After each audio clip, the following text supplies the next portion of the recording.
Halloween sale.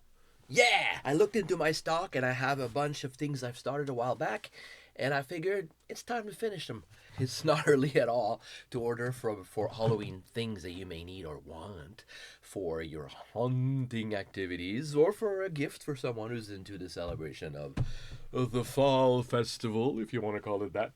I have a whole bunch of things. So we're talking decorative pumpkins that do not rot because they're made of paper mache. I've made some before. In fact, I have a whole bunch here in the smaller sizes. They have different faces. Some are more menacing than others, but I tried to aim for, with these guys, I tried to aim for friendly spooky. So we're talking more like, family friendly Halloween, commercial with candies. Nothing like too gruesome. Although I would love to make some gruesome pumpkins because it's a good contrast. It's a change of pace. Like this one is one of my favorites. Look at this guy. So almost all of these are unfinished. This one is very charming too. So they need more definition. They need a few more hours of work each.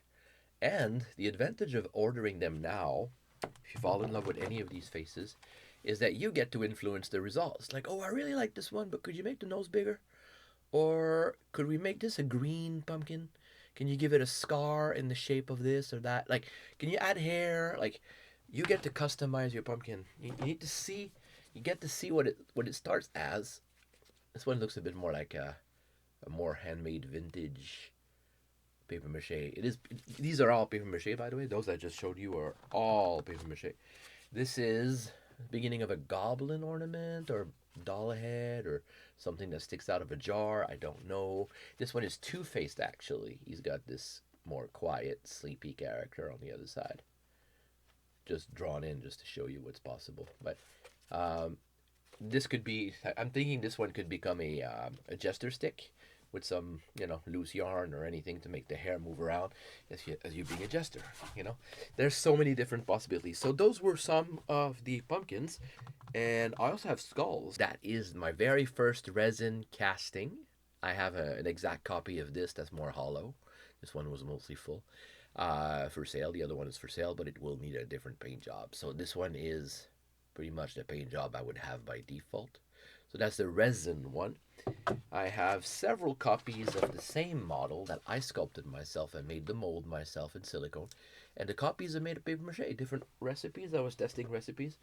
So celluclay plus this plus that, toilet paper pulp, combination with paper strips to avoid distortion and to add a lot of strength.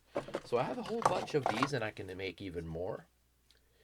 So far I have 1, 2, 3, 4, 5, 6 skull copies, one of which is slowly turning into a zombie as I use it for demonstration in my online courses. I can teach you how to make EDs, by the way, if you want something like that in your life. Feeling creative, yeah, I think we're all creative, really. We use it in different ways, but if you've always wanted to make your own creatures, masks, puppets, props, I can help you. I do enjoy helping people finding their own way. And not get in their own way either. This is one of my first detailed masks that I sculpted in clay and made a mold of. I think I might still have that mold. It's been ages. I had to destroy a lot of molds when I moved out and into here because this is a small place.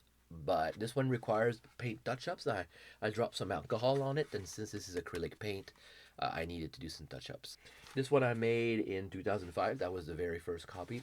I think I still have the mold, but this one is for sale if you want it. I don't have any prices on screen right now. It would be too complex, but if you find that you are interested in any of these, let me know. Send me a message or email me, creaturist@gmail.com, so we can discuss possibilities. I can tell you the price. I've already made a price list, but to list them all here, and I don't have the list next to me, would be quite complicated. This is a wonderful, half mask. I'm going to remove my clown nose from Red Nose Factory. Good jobs. They actually have them in silicone now. This one is latex, and it's got the nose ring application thing. You don't need glue or anything. They're not paying me for this.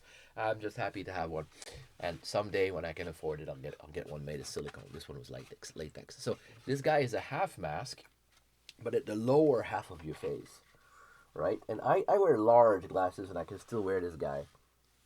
So I was just experimenting a while back, and I decided, you know what? I haven't seen a lot of lower faced masks. I've seen some that are more cybernetic, you know, for post-apocalyptic things. So this one comes with a large elastic strap, so it can fit all sorts of people. This one is made out of Worbla, which is a thermoplastic. As you can see, all the stitch lines, these will disappear once I paint it. But sometimes you like the stitch lines if you're into a Frankenstein type of look. So I call this one a monkey lizard. It's kind of a mix of the two ideas. Of course, it will depend a lot on how I paint it. So if you want this, let me know and we can choose the colors together. This one was also the same kind of experiment. This one will require more work. A piece fell off because I realized, thanks to this mask, that black Worbla is definitely not as strong as the tan Worbla. So I'm gonna add some patches of tan Worbla on the inside and recreate the piece that's missing here. But same principle, a lower face mask, and they allow you to breathe pretty well, and you can also talk perfectly well because they're far away from your lips. My lips are not touching when I'm talking, touching the mask. So again, this one is more like a fish. I was inspired by the anglerfish, and I made all these teeth also out of Worbla. So once you paint that, it's going to look fantastic or completely gnarly, depending on what you need. And I also have this, I have two actually.